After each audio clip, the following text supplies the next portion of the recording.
Okay, hi guys.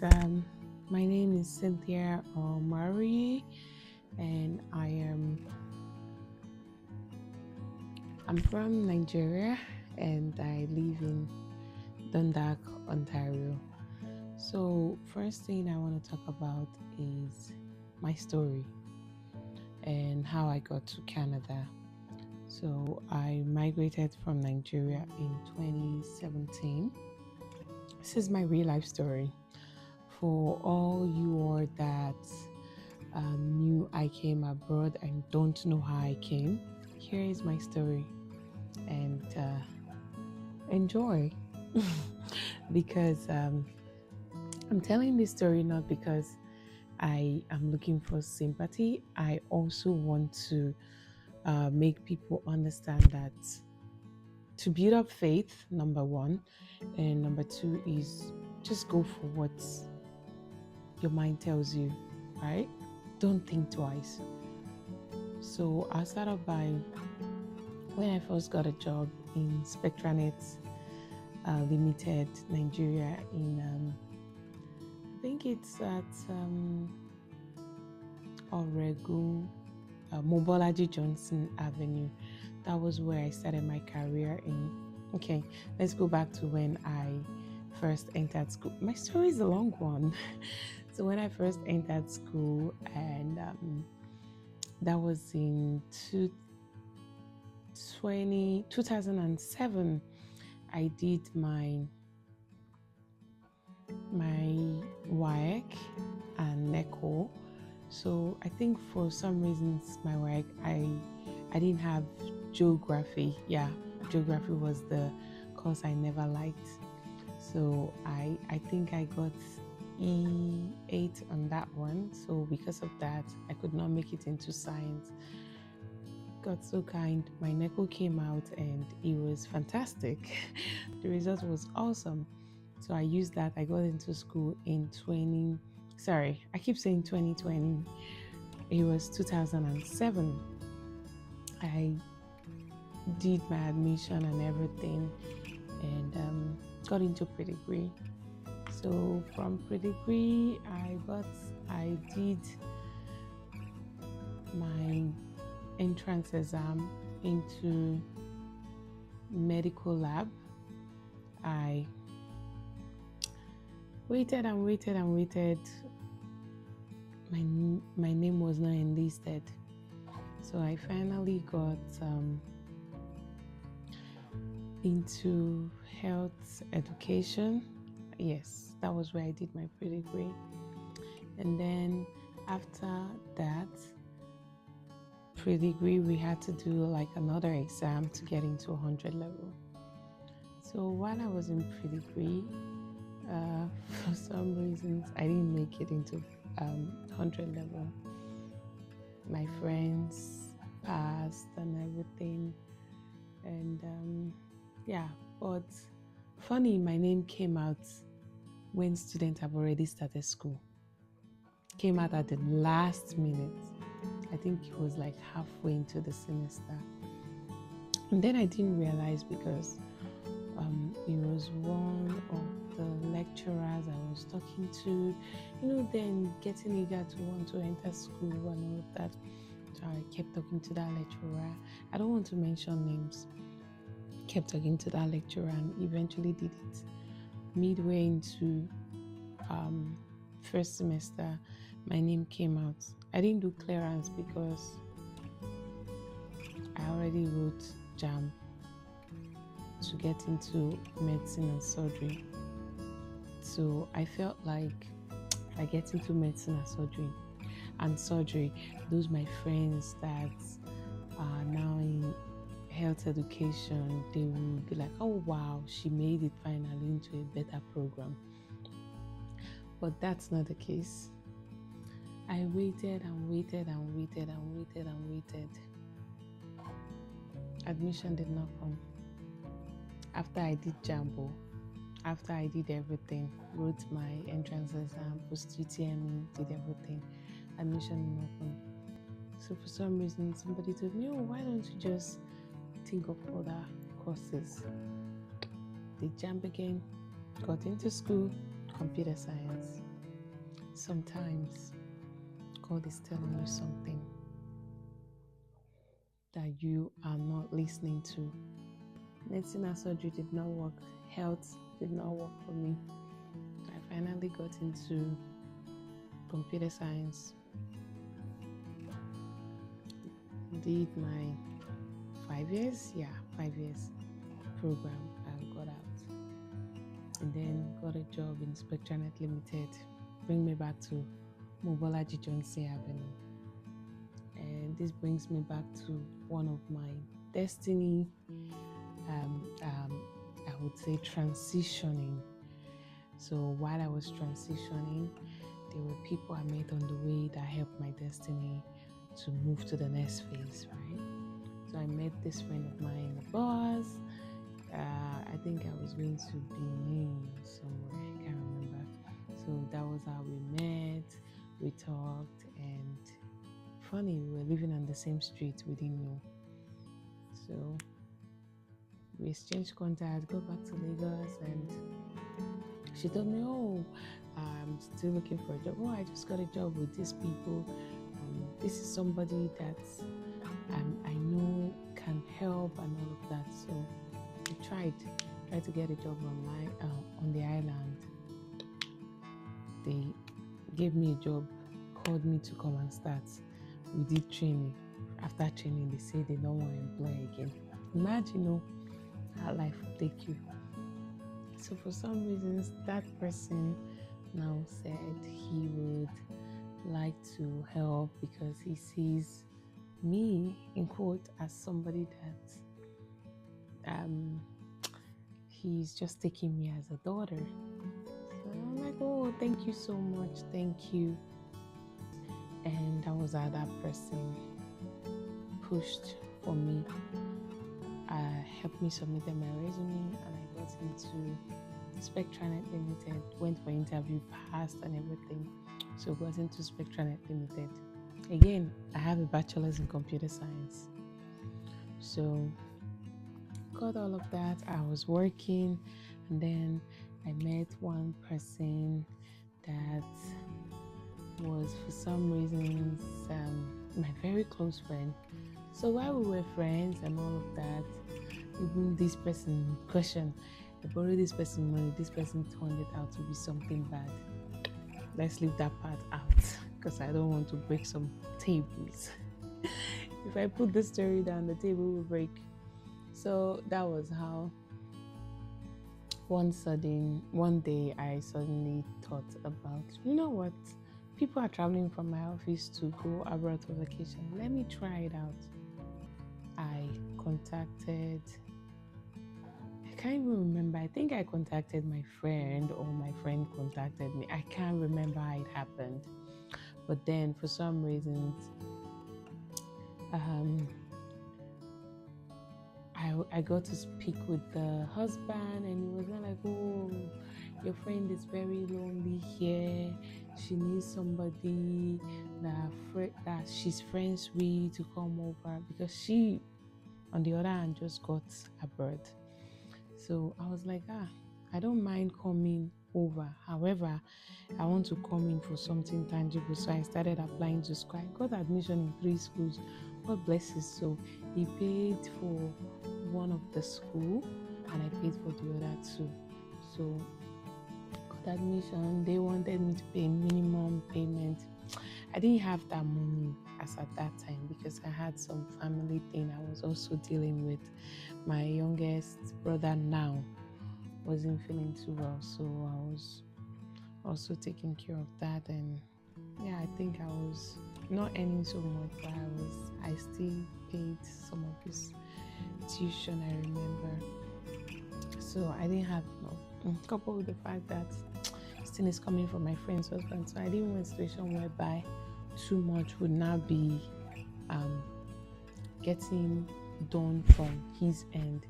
So I left all of that. And then one day, this friend of mine in my office lied against me and all of that. And that made me go back to God. I knelt down. I was like, God, what do you want me to do with my life now? I feel so ashamed and all of that, even though I did not merit all of that, like all of that lie and image tarnishing. So I went back on my knees, prayed to God, and then God told me to speak to somebody that I originally would not want to talk to about, in quotes, abroad. I had siblings that were abroad, but abroad was not something that was my thing. It was not. I just saw myself as, yeah, you could make it, stay in Nigeria and make your thing and get your things going, right? So that was it for me. But then again, God had other plans that were better or that are better for me. So that was, I spoke to this family member of mine, and they were like, oh, yeah, we could speak to somebody. And then I started the whole application, and I did my interview for US and got my visa. Got to the US, stayed there for about 5 months plus. Destiny Helper. I met some fantastic lady that I got to meet during work and all of that, church, just like that. I was introduced to that person by a family member of mine. So we got to know each other and like that. And then one day I got this. See, let me tell you, frustration will make you move to the next level of your destiny. Okay? Sometimes frustration will make you move to the next level of your destiny. For me, it happened like that. I don't know about other people. Twice in this my story, frustration has made me move to the next level of my destiny. First, it was at Spectranet. Second, it was in the US. This is my honest truth. So I've spoken to a lot of people. They just kept saying, oh, come and see me at my house, this, that. Even in the name of want to stay back abroad. Somebody was proposing marriage to me, an elderly man proposing marriage to me. How old am I? Small girl like me. Proposing marriage, and I refused. And then some other person was asking me to come to their house just to give me direction. Another person said I should come to his house. Like 2 people mentioned that I should come to their house. I just said, maybe that's not what God wants for me. That's how suddenly, this my person that they introduced me to called me that they are already in Canada. I'm like, you're in Canada? Like, how? She said, yes. So I said, how did you get there? She now told me, just do this, just do that.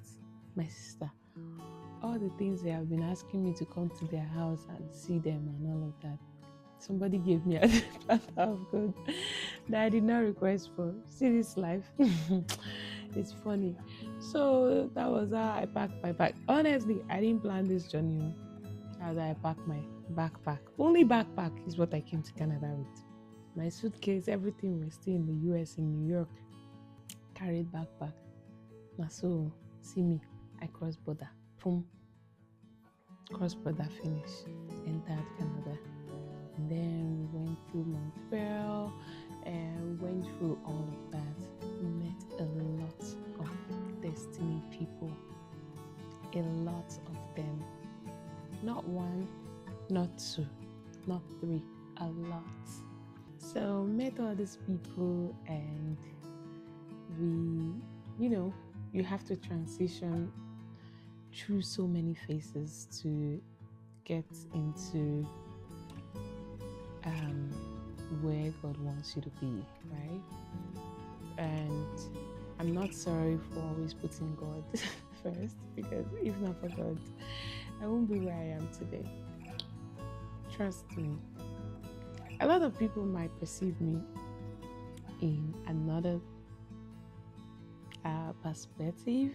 But yeah, until you get close to me and you know me personally, you would not be able to judge me with what you have in hands. Yeah, come close to me, know me personally before you start judging me. That's how I live my life right now. I don't judge people from afar. Unless I know you, I know what you're capable of. That's when I would say, oh yeah, this person can do this person can do that. But trust me, for me personally, I don't even judge people. I just see it as their style and I move on. If it's some kind of attitude I could deal with for the rest of my life, then I keep having you in my corner. If it's not what I can deal with, I could let you go. Letting you go does not mean I'll stop talking to you for life. But things you say, things you do would no longer have an effect on my skin. It's only when you're close to me that when you do things, it hurts me. But when you're not close to me, if you do some kind of things, I just see that like I don't care because this person is not somebody that means something to me, right? Mm-hmm. So I keep pushing for the people that mean something to me, people I love, people I care about. I keep pushing for them to, want to do right, live right, and all of that. I'm not saying I'm perfect myself. I'm just saying I try as much as I can to make people do right by others, even by me. So back to my story. That's how I got to Canada and moved from Montreal to Toronto. From Toronto, I met another person I fought with. If I tell you about that fight, you will laugh. And if she sees this video, she's going to laugh. Like, I was just, honestly, I'm telling you, it was ignorance. Trust me, on my part. I don't know about her, but on my part, this is what I see, ignorance. And I won't talk about it here. I'll leave that for another video. And I'll tell you about what we fought about. But trust me, that person has been a blessing more than just a mere friend. That person has blessed me. That person I'll say that person have become more like not just a friend, like a sister. I see that person as somebody that she tries to go above and beyond just to make you feel okay. She can give it all just to make you feel okay. Trust me. And that's my kind of person. I can go above and beyond just to make you feel okay. If I feel I can still do without those things in my life, and that thing can make you feel better or can make you be in a better place, I will do it. That's how I will. So yeah, met that person, we became friends, suddenly we broke off. I met that person in 2018, but we fell off in 2019. Trust me, 2019, was it 2019? No, it was 2018. It was towards New Year that we fell off, or after New Year. Yeah, it's 2019, sorry. Early 2019, that was when we fell off. And then one way or the other, we came back after 1 year. And yeah, we're matured people, so we handled maturely, and funny enough, we apologized to each other and we continued like nothing ever happened, right? These are adults. So yeah, that's about that person. And then I continued. 2020, COVID struck. I was home. I started working from home. All this while I was working. Started from a customer service job to a tech job, and I was working from home for the most part from 2020 till now. And yeah, while I was working, I got married, had kids, went on mat leave, and sponsored my husband here, sponsored my mom, my brother. So, yeah. And I have a whole big family now. I have two daughters and one husband. Okay, I'll see you all in the next part. Thank you. Bye.